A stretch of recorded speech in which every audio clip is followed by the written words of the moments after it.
Welcome back दोस्तों, स्वागत है आप सभी का आपके अपने YouTube channel study circle VC पे।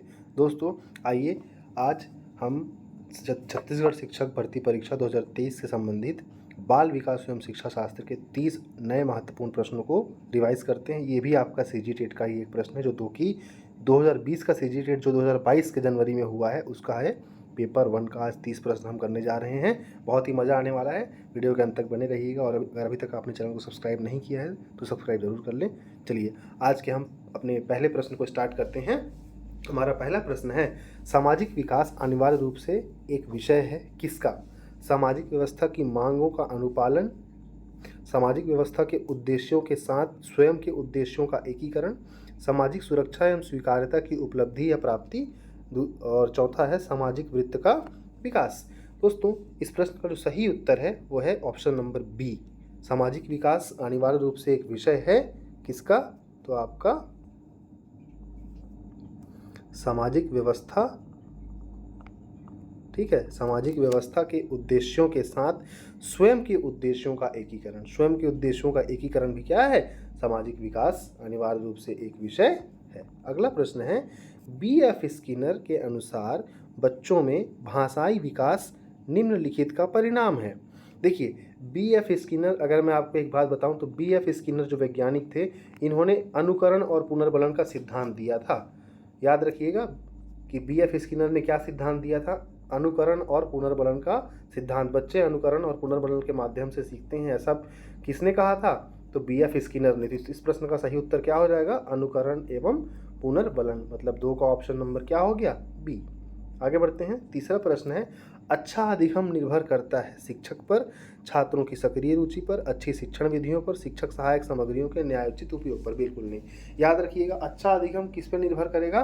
तो जो बच्चे जितने अच्छा सक्रियता से भाग लेंगे, ठीक है, वो उसी पर निर्भर करेगा। मतलब तीसरे का आंसर क्या हो जाएगा? बी, बच्चों की सक्रिय रुचि पर। अगला है हमारा, वृद्धि एवं विकास को प्रभावित करने वाले कारक हैं अनुवांशिकता, भौतिक दशाएं, सामाजिक एवं सांस्कृतिक दशाएं, उपरोक्त सभी। दोस्तों इस प्रश्न का सही उत्तर हो जाएगा अनुवांशिकता भी प्रभावित करती है, भौतिक दशाएं भी प्रभावित करती हैं, और सामाजिक एवं सांस्कृतिक दशाएं भी प्रभावित करती हैं। ये सब मिला जुला के प्रभावित करती हैं। मतलब इस प्रश्न का सही उत्तर क्या हो जाएगा? ऑप्शन नंबर डी, उपरोक्त सभी, ऑल ऑफ द अबव। अगला पांचवा है दोस्तों, मिट्टी से खिलौने बनाने के दौरान एक बालिका को अपने कौन से कौशलों को विकास करने का अवसर मिलेगा? अब एक बच्ची है, वो मिट्टी से खिलौने बना रही है, मतलब वो अपने हाथ को यूज़ कर रही है, अपनी उंगलियों को यूज़ कर रही है। उंगलियां क्या होती हैं? छोटी होती हैं। तो इसका सही आंसर क्या हो जाएगा? सूक्ष्म क्रियात्मक कौशल, फाइन ऑपरेटिंग स्किल्स। इसको क्या बोलते हैं हम इंग्लिश में? इंग्लिश में कहते हैं फाइन ऑपरेटिंग स्किल्स, सूक्ष्म क्रियात्मक कौशल। याद रहेगा, सूक्ष्म क्रियात्मक कौशल। आगे बढ़ते हैं। अगला प्रश्न है प्रश्न नंबर 6, मूर्त परिस्थितियों के माध्यम से समझने लग जाना। मूर्त मतलब होता है किसी भी चीज़ को देख करके, सामने फिजिकली कोई भी चीज़ प्रेजेंट है उसको देख करके सीखने या समझना लग जाना निम्नलिखित में से किस अवस्था से संबंधित है? तो मूर्त अवस्था जो होती है ये कब आती है? ये बाल्यावस्था में आती है। ठीक है, कौन सी अवस्था में आती है दोस्तों? बाल्यावस्था में आती है। बाल्यावस्था में सामाजिक नहीं, अच्छा यहाँ भी देखिए, बाल्यावस्था में सामाजिक, बाल्यावस्था में बौद्धिक। वह समझ रहा है, समझेगा कैसे? दिमाग से समझेगा, समाज से नहीं समझेगा। तो इस प्रकार इस प्रश्न का सही उत्तर क्या हो जाएगा? बाल्यावस्था में बौद्धिक विकास। अगला है, पाठ्यक्रम के निर्माण का आधार है शिक्षा का उद्देश्य, सामाजिक आवश्यकताएं, उपरोक्त ए एवं बी इनमें से कोई नहीं। तो इसका आंसर क्या हो जाएगा? शिक्षा का उद्देश्य भी है और सामाजिक आवश्यकताएं भी हैं। मतलब ऑप्शन नंबर सी जो है आपका वो करेक्ट आंसर है। क्लियर हुआ? आगे बढ़ते हैं। अधिगम के निम्नतम स्वरूप का उदाहरण क्या है? तो अधिगम के निम्नतम स्वरूप का उदाहरण क्या हो सकता है? मूल प्रवृत्तिक व्यवहार, अनुबंधित अनुक्रिया, अंतः प्रज्ञात्मक व्यवहार। नहीं, न तो ये है, ठीक है, न तो ये है, न तो ये है, न तो ये है, ये भी नहीं। तो इनमें से कोई नहीं है, मतलब उपरोक्त में से कोई नहीं। क्लियर हुआ? आगे बढ़ते हैं। कक्षा शिक्षण अधिगम अंतः क्रियाओं को सुधारने हेतु निम्नांकित में से कौन सी रणनीति उत्तर किशोरावस्था की बात किया है दोस्तों? ठीक है, किशोरावस्था भी नहीं, उत्तर किशोरावस्था से संबंधित है। क्रिया आधारित प्रस्तुति, कक्षा में अनुकरणात्मक कार्य, विचारों के मुक्त आदान प्रदान के साथ साथ आदर्शीकरण, दत्तवाचन एवं लेखन। तो इसका सही आंसर क्या हो जाएगा? विचारों का मुक्त आदान प्रदान। ठीक है, मतलब किशोरा उत्तर किशोरावस्था में क्या करेंगे हम? विचारों का मुक्त आदान प्रदान करेंगे। अगला है, सीखने की वह प्रक्रिया जिसमें बच्चा नए ज्ञान को अपने पुराने स्कीमा में शामिल करता है। देखिए, नया ज्ञान को पुराना ज्ञान के साथ जोड़ता है, वह क्या कहलाता है? समायोजन, व्यवस्थापन, आत्मसातीकरण या संतुलिनीकरण। ठीक है, 10वें का सही आंसर क्या हो जाएगा दोस्तों? एसिमिलेशन, आत्मसातीकरण। याद रखिएगा, पुराने ज्ञान को नए ज्ञान या नए स्कीमा के साथ, नए ज्ञान को पुराने ज्ञान के साथ जोड़ता है तो वह क्या कहलाता है? आत्मसातीकरण। स्कैप होल्डिंग मतलब होता है अपने से बड़ों, टीचर की या किसी और की मदद से क्या होता है? किसी भी चीज़ को सीखना। ठीक है, तो स्कैप होल्डिंग का अर्थ क्या हो जाएगा दोस्तों? स्कैप होल्डिंग का अर्थ क्या हो जाएगा? शिक्षक की मदद से कर पाना। Option number C. क्लियर हुआ? आगे बढ़ते हैं।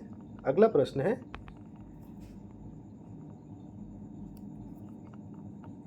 प्रश्न क्रमांक 12। बच्चों को दिया गया ऐसा कार्य जो उसके स्तर से थोड़ा मुश्किल हो तो वे बेहतर जुड़ते एवं सीखते हैं। मतलब अगर कोई कठिन कार्य दे देते हैं तो वे बेहतर जुड़ते और सीखते हैं। ये बात लेव वाइगोत्स्की ने कही थी। वह बच्चों के किस विकास को? तो लेव वाइगोत्स्की ने दिया था ZPD। याद रखिएगा, वाइगोत्स्की ने दिया था ZPD, zone of proximal development, समीपस्थ विकास का क्षेत्र। इसी को हम और क्या कहते हैं? निकट विकास का क्षेत्र। इसी को हम और क्या कहते हैं दोस्तों? निकट विकास का क्षेत्र। ठीक है, लेव वाइगोत्स्की ने क्या दिया था? निकट विकास का क्षेत्र या समीपस्थ विकास का क्षेत्र। क्लियर हो गया? अगले प्रश्न की ओर आगे बढ़ते हैं। बालक के बौद्धिक विकास से तात्पर्य क्या है? तो बालक के बौद्धिक विकास से क्या तात्पर्य है? बालक समझने लगा है, कल्पना कर सकता है, तर्क कर सकता है, उपरोक्त सभी। इसका आंसर क्या हो जाएगा? Option number D. क्लियर हुआ? आगे बढ़ते हैं। आक्रामकता का कारण सामाजिक हो सकता है, न कि आक्रामकता। कोई बच्चा बहुत ज़्यादा आक्रामक हो रहा है तो उसका क्या कारण हो सकता है? सामाजिक हो सकता है, न कि। तो इसका सही उत्तर क्या हो जाएगा? सही उत्तर हो जाएगा मनोवैज्ञानिक, जीव वैज्ञानिक, शरीर संबंधी वैज्ञानिक। तो इसका हो जाएगा जीव वैज्ञानिक भी होगा और शरीर संबंधी वैज्ञानिक, मतलब ऑप्शन नंबर डी आपका सही हो जाएगा, बी एवं सी। क्लियर हो गया? आइए अगले प्रश्न की ओर आगे बढ़ते हैं। अगला प्रश्न है, निम्न में से किस कथन के समूह से आप पूर्ण सहमत हैं? एक कक्षा जिसमें विभिन्न प्रकार के सामाजिक, सांस्कृतिक और आर्थिक पृष्ठभूमि के बच्चे शामिल हैं, सभी के अधिगम अनुभवों को बढ़ाना है। सही बात है। बच्चे अपने साथियों से अनेक कौशल सीखते हैं, वृद्धि व विकास एक समान दर से आगे बढ़ता है। आप पूर्ण सहमत हैं की बात की है। अनुबंध का सिद्धांत समस्या के अचानक समाधान की वकालत करता है। नहीं, ये तो गलत है। ठीक है, तो वृद्धि एवं विकास जो है वो एक समान दर से आगे बढ़ते हैं। ये ऑप्शन आपका सही हो गया। पूर्णतः सहमत की बात किया है, तो वृद्धि एवं विकास क्या होता है? एक समान दर से आगे बढ़ता है। क्लियर हो गया? चलिए अगले प्रश्न की ओर आगे बढ़ते हैं। एक मिनट, इसमें देखिए कथन दिया हुआ है दोस्तों। यहाँ पे मैं आपको दिखा दूं, यहाँ पे ये कुछ इस प्रकार से और कथन दिया हुआ है, ये देखिएगा। तो इस प्रश्न का जो सही उत्तर हो जाएगा वो ये ना हो करके आपका, इस प्रश्न का जो सही उत्तर होगा दोस्तों वो थर्ड नहीं होगा। थर्ड की जगह पे इस प्रश्न का सही उत्तर क्या हो जाएगा? देखिए यहाँ पे अगर इस प्रश्न को हम ध्यान से पढ़ें तो किस से आप पूर्ण सहमत है? एक कक्षा जिसमें विभिन्न प्रकार के सामाजिक, सांस्कृतिक और आर्थिक पृष्ठभूमि के बच्चे शामिल हैं, सभी के अधिगम अनुभवों को बढ़ाना है। हाँ, ये बात तो बिल्कुल सही है, हमें सभी के अधिगम अनुभवों को बढ़ाना है ना। देखिए ये वाला ऑप्शन भी आपका सही है, ये ऑप्शन भी सही है, ये नहीं है। बच्चे अपने साथियों से अनेक कौशल सीखते हैं, ये भी सही है। ये आपका गलत है। समस्या समाधान, ये भी गलत है। इस प्रकार से 1 और 2 सही है, मतलब आपका ऑप्शन नंबर सी सही हो जाएगा। इस प्रश्न को थोड़ा सा ध्यान दीजिएगा। क्लियर हो गया? आगे बढ़ते हैं। विशिष्ट आवश्यकता वाले बच्चों के संदर्भ में क्षति के बारे में बात किया है। क्षति क्या है? जन्म से विकार युक्त ऊतक, शरीर के किसी अंग के भाग का ना होना या उसकी कार्य क्षमता का कम होना, परिवेश में सामंजस्य स्थापित करने में होने वाली समस्या। एक विशिष्ट आवश्यकता वाला बच्चा, विशिष्ट आवश्यकता वाले बच्चे का कोई अंग खराब हो सकता है ना, या वो अंग नहीं हो सकता है। तो इस प्रश्न का सही आंसर क्या हो जाएगा? Option number D. क्लियर है दोस्तों? 16 नंबर प्रश्न का सही उत्तर क्या हो जाएगा? ऑप्शन नंबर डी, उपरोक्त सभी। जन्म से विकार युक्त तक भी हो सकता है, किसी अंग या भाग का ना होना या उसकी कार्य क्षमता का कम होना भी हो सकता है, और परिवेश में सामंजस्य स्थापित करने में होने वाली समस्या भी विशेष में आएगी। इस प्रकार इस प्रश्न का सही उत्तर क्या हो गया? All of the above. आगे बढ़ते हैं। एक शिक्षक की शिक्षण प्रक्रिया किस प्रकार के ज्ञान पर केंद्रित होती है? आगमनात्मक, प्रयोगमूलक, ए और बी दोनों, या इनमें से कोई नहीं? तो दोनों होती है दोस्तों, आगमनात्मक भी होती है, प्रयोगमूलक भी होती है, मतलब ऑप्शन नंबर सी आपका सही उत्तर हो जाएगा। अगला प्रश्न है, शिक्षा का अधिकार अधिनियम 2009 के अनुसार कौन सा कथन सही नहीं है? सही नहीं है पूछा है, यहाँ पे ध्यान रखिएगा, इस बात को नहीं पूछा है, ठीक है। नहीं की बात किया है, मतलब हमको नेगेटिव वाला ऑप्शन लेना है। तो नेगेटिव वाले ऑप्शन को लेने के लिए सरकारी शिक्षक स्कूल के अलावा ट्यूशन नहीं ले सकते हैं, सही बात है ये तो। बच्चों को मुफ्त शिक्षा देने की जिम्मेदारी केंद्र व राज्य की है, ठीक है।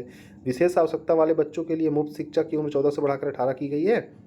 बच्चे अपनी उम्र के अनुसार स्कूल में प्रवेश ले सकते हैं, नहीं, ये गलत है दोस्तों। इसमें बोलता है 2009, इस एक्चुअल में इस प्रश्न को जो है उसने विलोपित किया हुआ है, आयोग द्वारा ये प्रश्न का उत्तर जो है वो नहीं दिया गया है, इसलिए हम इस पर ज़्यादा डिस्कशन नहीं करेंगे। क्लियर है? हम इस प्रश्न को छोड़ करके आगे बढ़ सकते हैं। चलिए, हमारा अगला प्रश्न है 19 नंबर। जीन पियाजे के अनुसार किस अवस्था में भाषा योग्यता एवं संप्रेषणशीलता का सर्वाधिक विकास होता है? सबसे ज़्यादा विकास भाषा योग्यता, मतलब बोलने वाली योग्यता और कम्युनिकेशन करने की जो स्किल्स होती हैं वो कब डेवलप होती हैं जीन पियाजे जी के अनुसार? ठीक है, तो इस प्रश्न का सही उत्तर क्या हो जाएगा? अमूर्त संक्रियात्मक काल या अमूर्त संक्रियात्मक अवस्था, ठीक है। अमूर्त संक्रियात्मक अवस्था में बच्चा जो है वो सबसे ज़्यादा उसकी भाषा योग्यता का विकास होगा। अगला प्रश्न है, सामाजिक विकास से संबंधित किस चरण में व्यक्ति समूह, समाज और राष्ट्र के बृहत्तर हितों में अपने हित को त्याग सकता है? राष्ट्र की बात कर रहा है, तो किशोरावस्था में, जब एडोलेसेंस होगा बच्चे का तो वह किशोरावस्था में सबसे ज़्यादा बच्चे इसी में क्या करते हैं? डिफेंस वगैरह ज्वाइन करते हैं। अगला प्रश्न है 21 नंबर, कोलबर्ग के नैतिक विकास, सबसे पहले तो ध्यान रखिएगा कोलबर्ग ने क्या दिया था? नैतिक विकास का सिद्धांत दिया था। कौन सी अवस्था बालकों के नैतिक विकास की अवस्था नहीं है? नहीं है पूछा है। कानून एवं व्यवस्था अभिविन्यास है, स्वकेंद्रित समाज एवं केंद्रित अभिमुखता, ईगोसेंट्रिक नहीं है, ठीक है।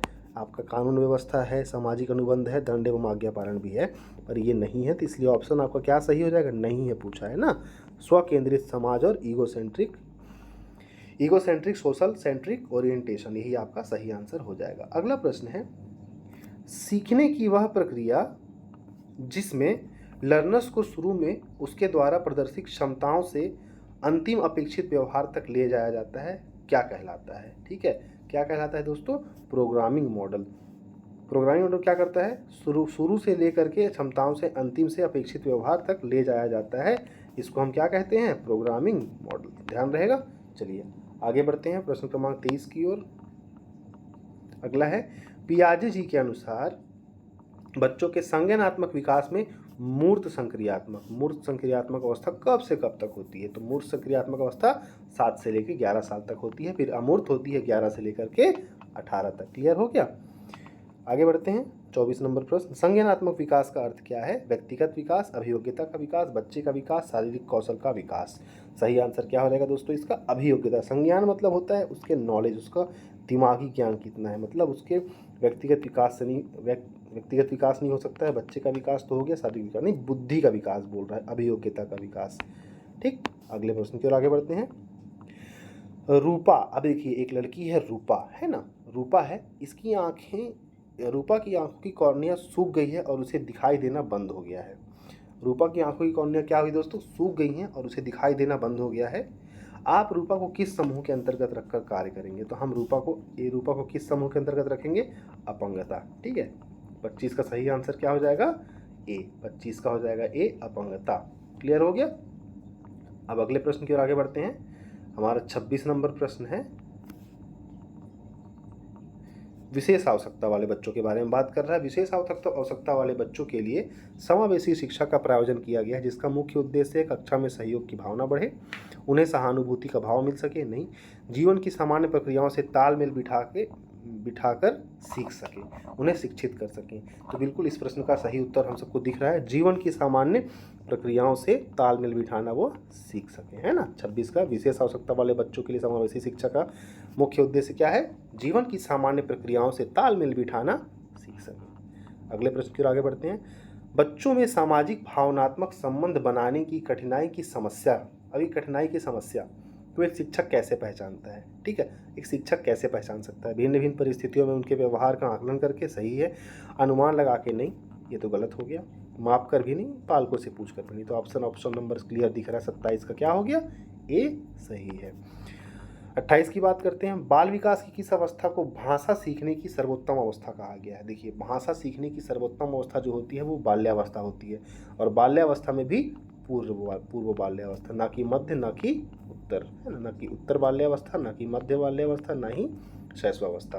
पूर्व बाल्यावस्था जो होती है वो भाषा सीखने की सर्वोत्तम अवस्था कही जाती है। अगला प्रश्न है, समाजीकरण की प्रकृति क्या है? दोस्तों, समाजीकरण अचेतन प्रक्रिया नहीं, अनकॉन्शियसनेस नहीं है, कभी कभी होने वाली प्रक्रिया नहीं है, हाँ अंतः क्रियात्मक प्रक्रिया। 29 का सही उत्तर क्या हो जाएगा? समाजीकरण की प्रक्रिया क्या है? अंतः क्रियात्मक प्रक्रिया। क्लियर है। अंतिम प्रश्न की ओर आगे बढ़ते हैं। प्रश्न क्रमांक 30 आज का। एक शिक्षक विद्यार्थियों को समझाते हैं, और अगर अभी तक आपने हमारा चैनल सब्सक्राइब नहीं किया है दोस्तों, प्लीज़ चैनल को सब्सक्राइब कर लें, क्योंकि यही हमें मोटिवेट करता है और अच्छे अच्छे वीडियोस को बनाने के लिए। हर दिन आपको डे बाय डे टीचर भर्ती से संबंधित हम जो भी है वीडियोस आपको बनाते रहें। अपने दोस्तों तक हमारे चैनल को पहुंचाइए, शेयर कीजिए, लाइक कीजिए, सपोर्ट कीजिए हमें, ताकि हम आने वाले डेज में आपके लिए और बेहतर वीडियोस को अपलोड कर सके, है ना। चैनल का नाम है study circle VC, study circle VC, है ना। चलिए अंतिम प्रश्न को देखते हैं। एक शिक्षक विद्यार्थियों को समझाते हैं कि उन्हें दूसरों के दृष्टिकोण से उत्तेजित नहीं होना चाहिए, है ना, उत्तेजित नहीं होना चाहिए, भले ही उनके दृष्टिकोण स्वयं से विपरीत क्यों ना हो। यह विद्यार्थियों के किस पक्ष पर ध्यान दे रहा है? तो 30 नंबर का सही उत्तर क्या हो जाएगा?